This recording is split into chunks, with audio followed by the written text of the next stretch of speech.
Welcome to the Missouri Freedom Initiative. Today is Sunday, and it's September 10th of 2023, and I am fortunate to be joined by Kirby Lane from Rogue Politics today. Kirby, Hi. Thank you so much for joining. Thanks for having me, Pat. You bet. Well, I wouldn't have it any other way because you guys have been deep diving into some software that the capital of Missouri is looking into. They're going to vote on in 2 days, September 12th.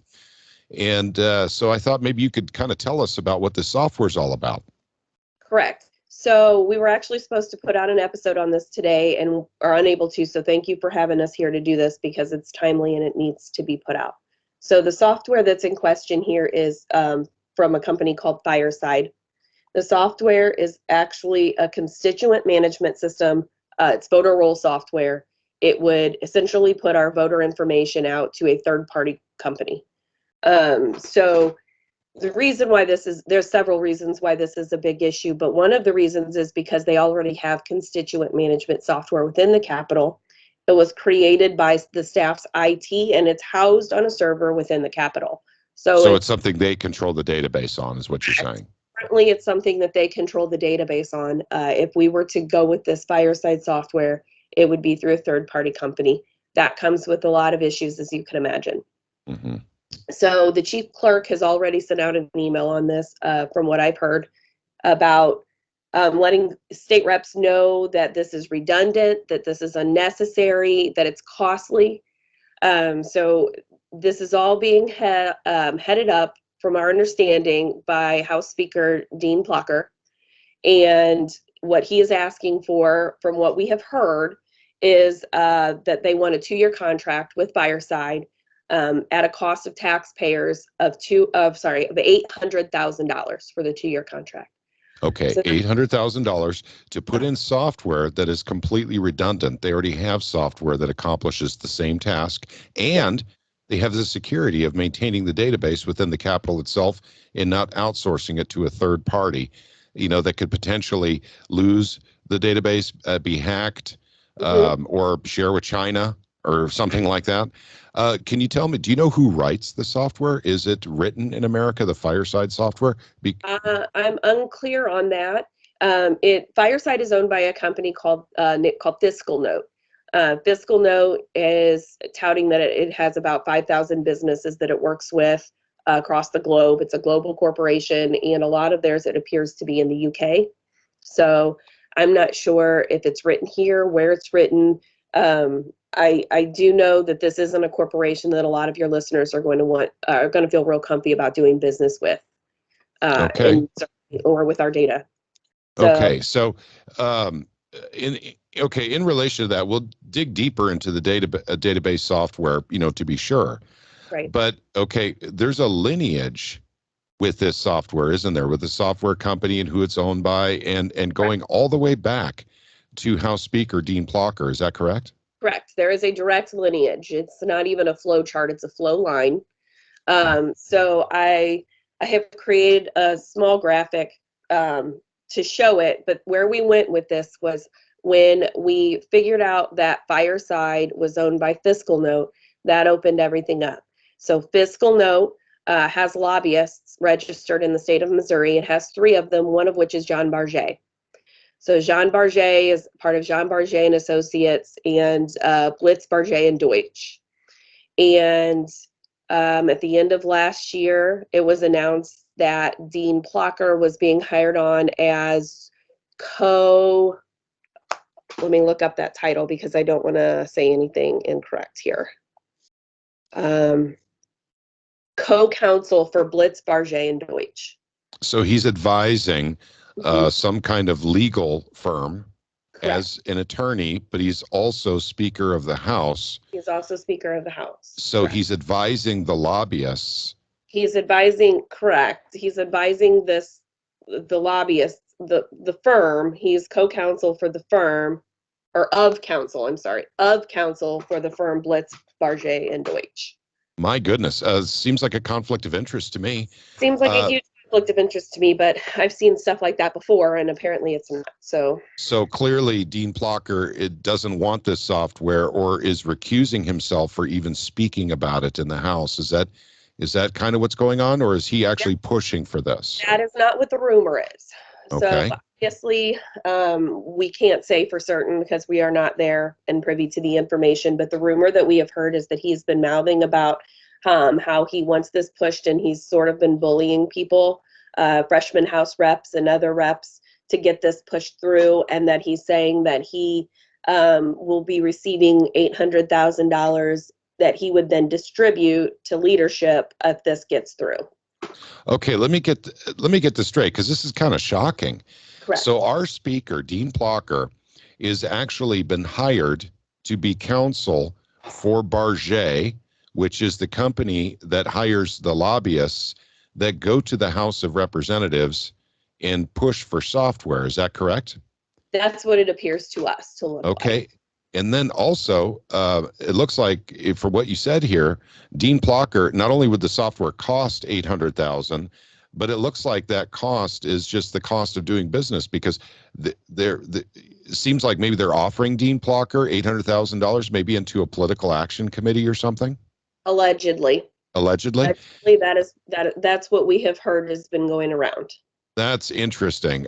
You'd think that the Speaker of the House, wouldn't do something like that he'd recuse himself from this completely. Was this fireside chat software looking to be purchased before Dean Plocher was named as counsel for Barget? I'm not sure on that. Okay. I'm not sure when all of this came up. I know the date on the article that I've read about him being hired onto Blitz, Barget, and Deutsch was in August of 2022. August of 2022. Okay. Yeah. Now, he is listed on their website as being part of staff. So that was from an article from a lawyer magazine or newspaper. Okay. So on top of, him being counsel, he's Speaker of the House. And apparently he's badgering people, asking them to vote yes on the software package, which he should be recusing himself from even looking at it. It's redundant. We don't need it. It's expensive. But it looks like that $800,000 purchase is being parlayed into $800,000 worth of favors. That's what we're hearing, and that's what it appears to possibly be happening. It also, we have heard that he's telling reps that if they don't sign on to this, that they will get nothing passed next time. Wow. That's power. That's real power right there, I guess. Okay. Correct. So do you have anything you'd like to show us here? I do. I would like to show a video from Fiscal Note. It does show that it owns Fireside, and it talks briefly about what Fiscal Note does. It's about 1 minute and 15 seconds if you'd like me to share that. Absolutely. Let's take a look. Our actionable insights help organizations stay ahead of rapidly evolving political, corporate, and regulatory environments. Across our suite of solutions, we combine technology with human expertise to make information actionable. Trusted by over 5,000 organizations across the globe, we uniquely combine AI technology, data and content, and expert and peer insights to help our customers navigate complexity and uncertainty. Over the last few years, we've acquired industry-leading brands with unmatched expertise in local to global policy, global risk, geopolitics, ESG, constituent management, community, and more. Never has an organization been more prepared to help customers overcome threats and find opportunities. And we're just getting started. To learn more about Fiscal Note and our family of brands, visit fiscalnote.com. Fascinating. I saw a couple of things there that raised red flags for me. I saw AI and I saw ESG. So environmental social governance is something that... Analytics for government affairs. Still playing. Okay. So, trying to get back to you here. And that was basically a promo video for a corporation called Fiscal Note, which owns Fireside, which is the company that creates the software that Missouri's looking to purchase. Correct. Okay. And I saw during that video, I saw AI being mentioned, artificial intelligence. I also saw ESG, environmental social governance. Correct. And so that's a WEF agenda. So that goes into, Klaus Schwab, you will own nothing, be happy, eat the bugs. You will eat the bugs. Yep. So, basically, I guess what I'm saying is it looks like this software company is basically tied in with the WEF. That's what it looks like to me. It looks like that to me too. Okay. All right. So do you have any more information to show us on this lineage? So I do. Let's see here.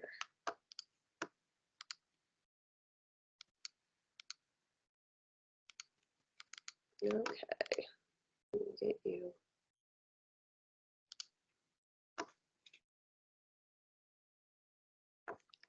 So I would like to show, so I have another screen here that's actually,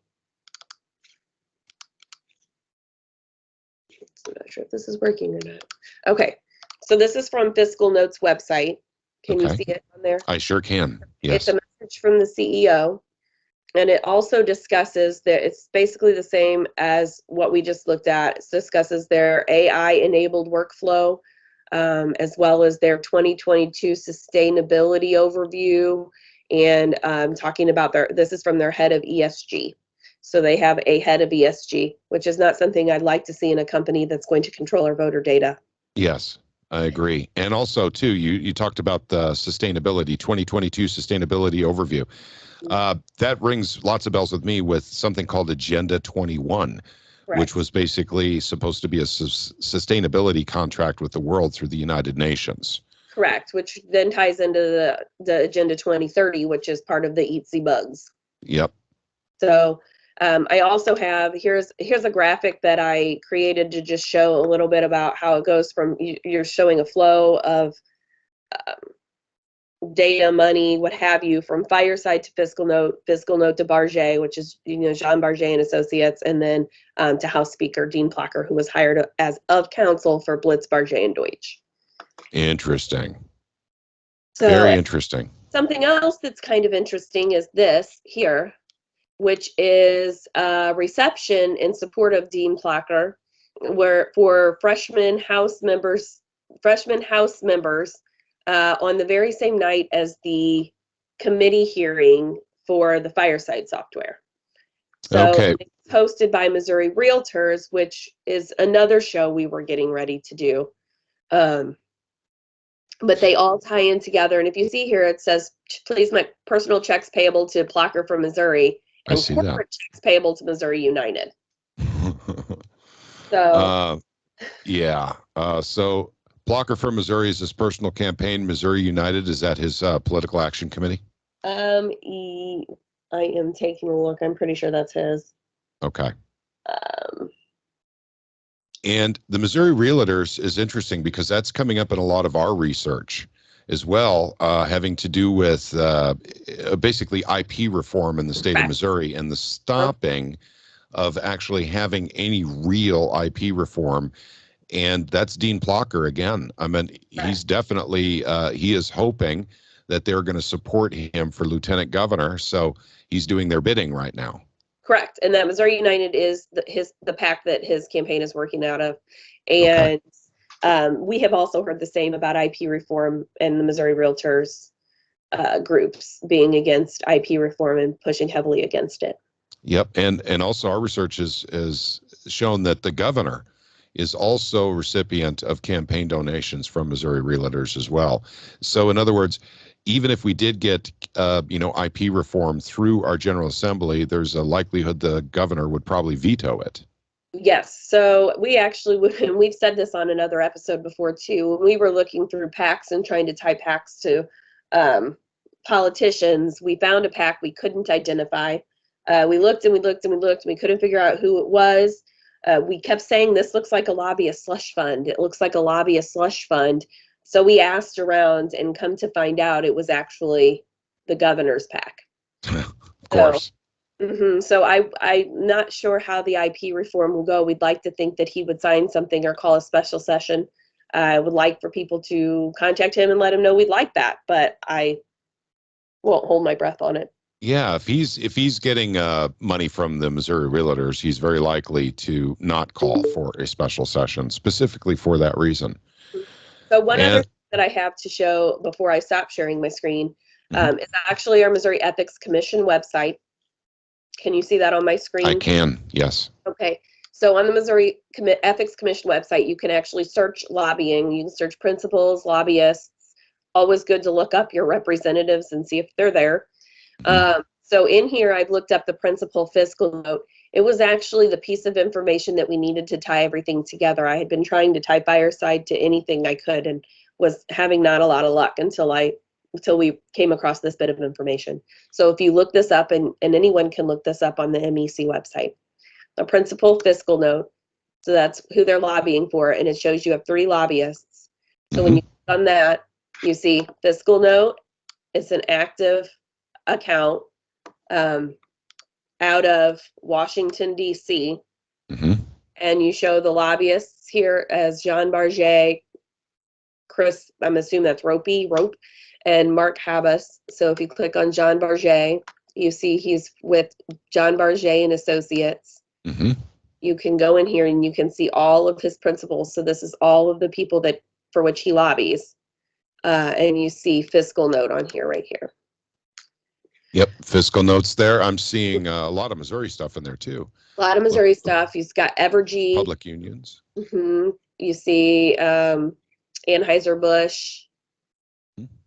And there's just a lot of stuff in here that's, and this is what we see with a lot of the lobbyists too, is that they're lobbying for not 1, not 2, not 3 organizations, but 30, 40, 50, 60 organizations. So do you think they actually care about anything they're doing, or do you think they care about making money? Yeah, they're making money. That would seem to me an impossible task, almost juggling 60 balls, making sure that whatever you're pushing isn't going to go against the interest of another client that you have. Right. So at any rate, that, go ahead. Everytown for Gun Safety Action Fund. I'd be interested in knowing what that is as well. Yep. Everytown for Gun Safety Fund. Interesting. And of course, fiscal note is in there. And Dean Plocher's hands are all over this. My gosh, every time we seem to research something bad in Missouri, somehow Dean Plocher seems to be tied to it. That as well. Yeah. So, well, I'll tell you what, I think everyone who's watching this video today should strongly consider contacting their representative and vote no on this software. So what we're asking, we're going to put out a call to action, and what we're asking on our call to action is, I'm going to share my screen again here real quick. Sure.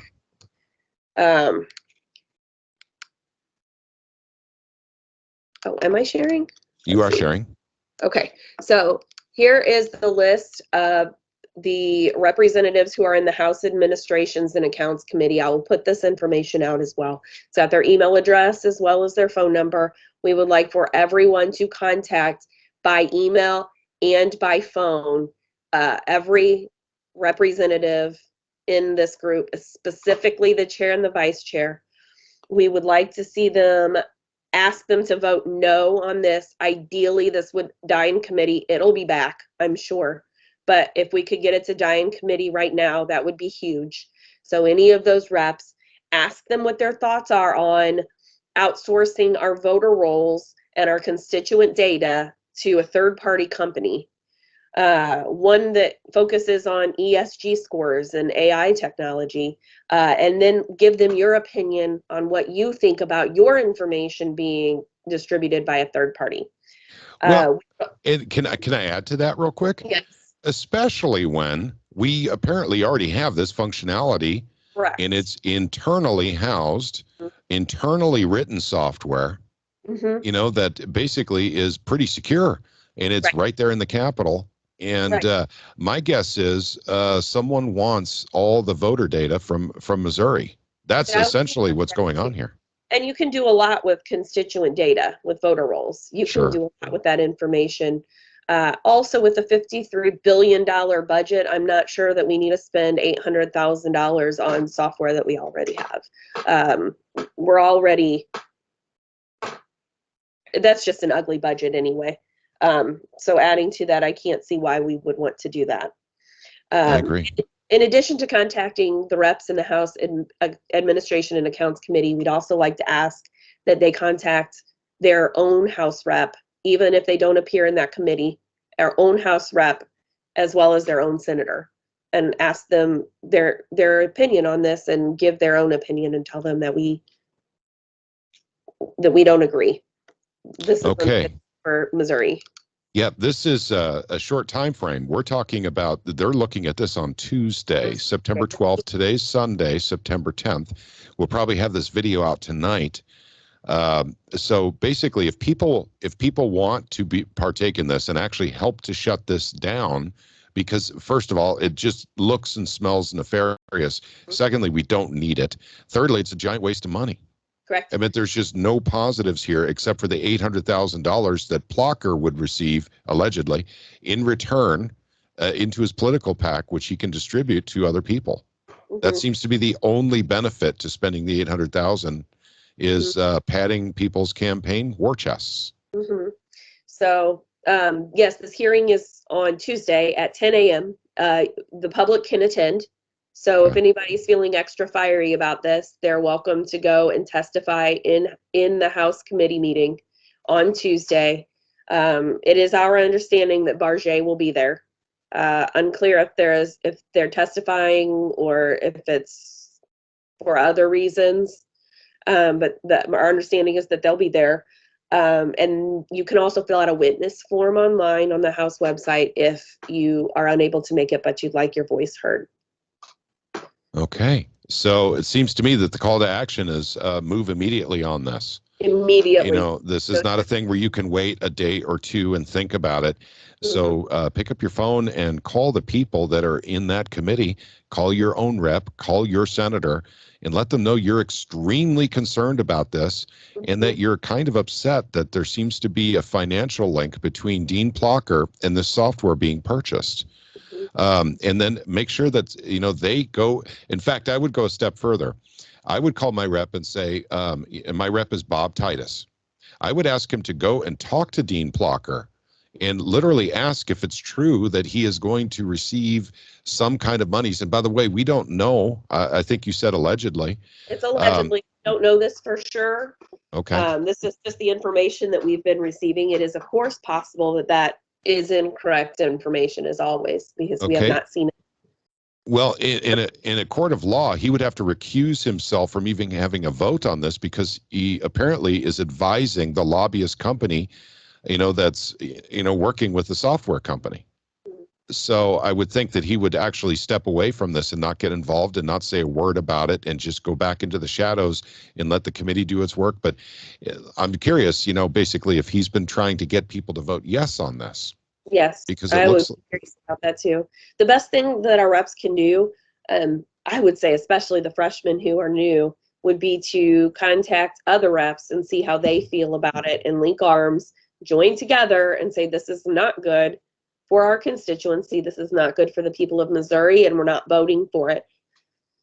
I think that's really good advice as well. You know, especially the freshman reps, you know, basically, because they may not know a whole lot about this kind of stuff. They may not have been watching closely. Kirby, is there anything else you think you can add that would be pertinent to this?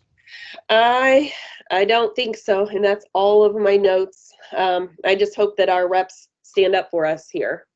Certainly do too. So if you want to get involved, and I encourage you to do so, I encourage you to actually email and call everyone on the committee. We'll provide all the information in the links below in the video in the description section. All the info will be there. Please call and email these folks. Let them know you're very concerned about this, and for the time being, they should just vote no until we have time to sort all this stuff out. At the very least, let's make this part of the 2024 legislative season. Why are they trying to sneak it under the radar? Why is this an off-session hearing? Yep, that's right. I'm not sure how this hearing came about. How does an offset? I'm not even sure how that works. How does an off-session hearing even come about? Yeah, and not to mention the fact that, like I said, there's an appearance of severe impropriety here with Dean Plocher's role working for a firm that is either hiring lobbyists or advising lobbyists on the software purchase. Right. You know, this just stinks, gang. This just stinks. So everyone, please If you see this on Sunday night, tonight, September 10th, or if you see it tomorrow, September 11th, you still have time to make a difference. Make those phone calls, send those emails. Please be involved. Please help our state, and please protect your voting data from going into a third-party hands. So this now says on the House website, it shows that the meeting's at 2 p.m. So I was told it's at 10 a.m., but the House website now says 2 p.m. Is that for a committee hearing or is that for floor time? I'm not sure. It says it's in the Administration and Accounts Committee. It says House Hearing Room 7, 9/12/2023 at 2 p.m. Okay, gotcha. Okay, so we have until 2 p.m. Literally, but I wouldn't wait. I wouldn't wait either, because, and if you're going to go down to testify, I would make sure you're there by 10 a.m. because that's what we were told, and it is possible for them to change it. I would think at the last minute to. Yep, and by the way, that's we've seen that tactic before, where the time has been shifted so they can prevent people from being there for testimony. Right. So I would show up at 10 a.m. if you're coming. If you're coming there, I would call by 10 a.m. and I would send your emails by 10 a.m. And if you're going, I would be there by 10 a.m. And if you're filling out a witness form, fill it out tomorrow or today. Yep, there you go. All appropriate links will be provided in the description section below. I want to thank all of you for joining us, and especially our guest, Kirby Lane, for joining us today to bring us this extremely timely information. Kirby, you and Catherine are the bee's knees. Thank you very much for looking into this stuff. You're welcome. Thanks for having me. You bet. God bless you, and God bless all of you for watching. Please do the right thing. Contact your reps and your senators. Let's just go ahead and take care of this in 2024 legislative session. Let's not have this snuck in, and let's question Dean Plocher about his relationship with the companies that are selling the software and those that are hiring the lobbyists, because it looks like he's intimately involved with them, and it looks like there's a rumor anyway that he's getting paid. His political action committee is getting paid, and he will disperse those funds to people in the House that are friendly and are giving a friendly vote to the software. So this seems to be what this is all about. But time will tell. Make your phone calls, gang. We recommend not voting for Dean Plocher. Dean, yeah, that's right. Well, actually, it's Patterson is who the vote's going to be for. Well, Dean Plocher when he runs for lieutenant governor. Oh, that's right. Yeah, Dean Plocher.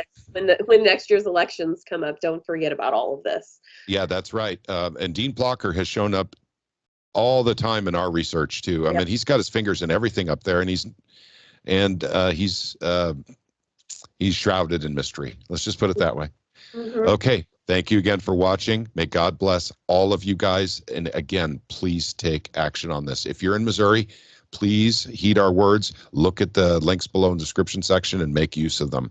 Help us to help you. Let's make sure that our voter data is not shared with third-party companies out of state or anywhere else for that matter. Right now, it's kept right in the Capitol. And with this software purchase, it goes right out of the state. Okay, thanks again. Take care. God bless. Do the right thing. See you next time, gang.